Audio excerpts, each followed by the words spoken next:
Yang benar itu adalah jongkok. Apa hikmahnya? Satu, nanti insya Allah saya akan kupas hikmah daripada kedokteran. Bagaimana cara jongkoknya?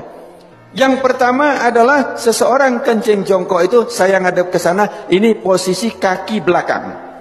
Jadi maaf, bukan begini. Bukan kaki ini rata, tidak, bukan begini. Ini. Tapi adalah dengan cara, ini saya tunjukkan ke belakang, dengan cara kaki kiri di belakang, gini, kemudian ini, apa bahasa Indonesianya apa ini?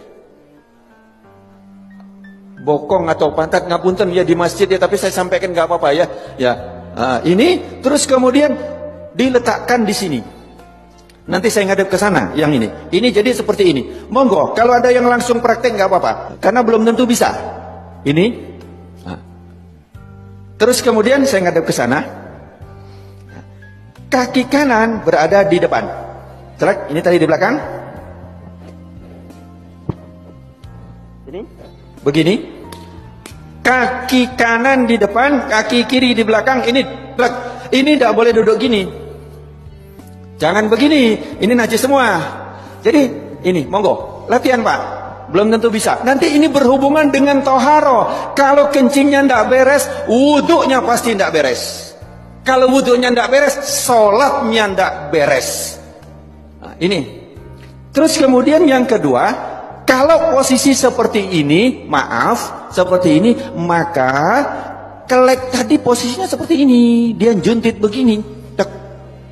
Sehingga setelah ini habis, dari kantong kencing habis, maka dia masih ada sisa di sini. Masih ada sisa di sini. Di saat nanti saya praktekkan. Kencing berdiri. Saya coba kamar mandi, saya kencing berdiri. Banyak kan di tempat-tempat itu kan kencing berdiri yang dibuat kayak gini itu kan banyak Pak. Terus kemudian saya coba sampai habis. Habis sudah saya lihat habis betul. Kemudian saya ambil tisu. Saya letakkan di sini. Saya ingin coba, saya letakkan. Kemudian di saat saya rukuk, saya coba di kamar mandi, saya rukuk. Ternyata ini dapat tekanan basah tisu. Basah. Bagaimana kita sholat, tapi nggak terasa. Kenapa? Karena dia sudah lewat dari klep. Kita pakai celana dalam. Ya, pakai celana dalam dari katun, atau dari kain, kira-kira tampak nggak? Nggak tampak, tapi celana dalam kita basah dari urin. Najis nggak celana dalam kita? Bagaimana sholatnya? Bagaimana wudhunya? Ini yang kita lupa. Bagaimana cara benar yang benar? Jadi satu tadi jongkok. Kemudian yang kedua, posisi pundak. Ini pundak kita. Ini. Bukan lurus. Kalau lurus dia masih segini, maka dijatuhkan. Ini dijatuhkan. Jadi ini seperti ini, bukan lurus begini. Bukan lurus. Tetapi ini jangan gini. Ini jangan. Nah, gini duduknya enak banget. Ini kemudian dijatuhkan.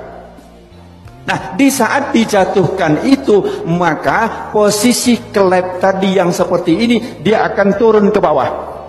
Dia akan turun, akan ngadep ke bawah. Sehingga dia akan keluar habis.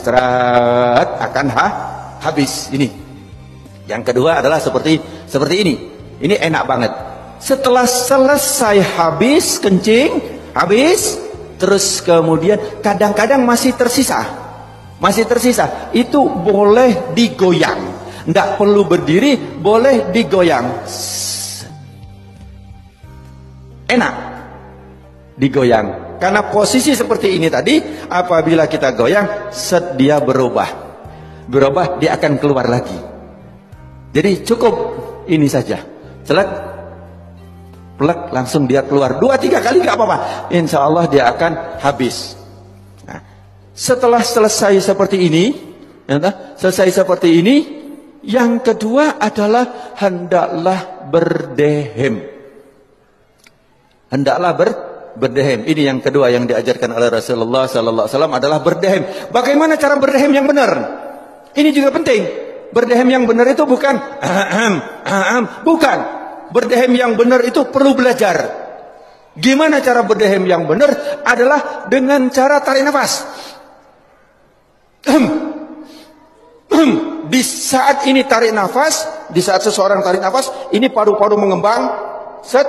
Kemudian ini ada batas antara rongga dada sama rongga perut. Ini ada namanya diafragma. Diafragma itu pembatas. Di saat seseorang narik nafas, itu seperti mangkok atau piring atau cakram, di mana dia akan lurus. Jadi diafragma di saat kita narik nafas, naik ini lurus. Terus kemudian di saat kita hentakkan, dia akan ces begini. Di saat begini dia akan menekan rongga perut, kemudian dia akan menekan daripada kantong kencing, sehingga yang ditekan adalah pus, pus, pus, dia akan keluar. Tetapi kalau lego ini belum, jadi tidak keluar. Gampang ya, seolah-olah gampang. Saya belajar berdehem itu 15 hari. Yuk, bagaimana cara berdehem yang benar?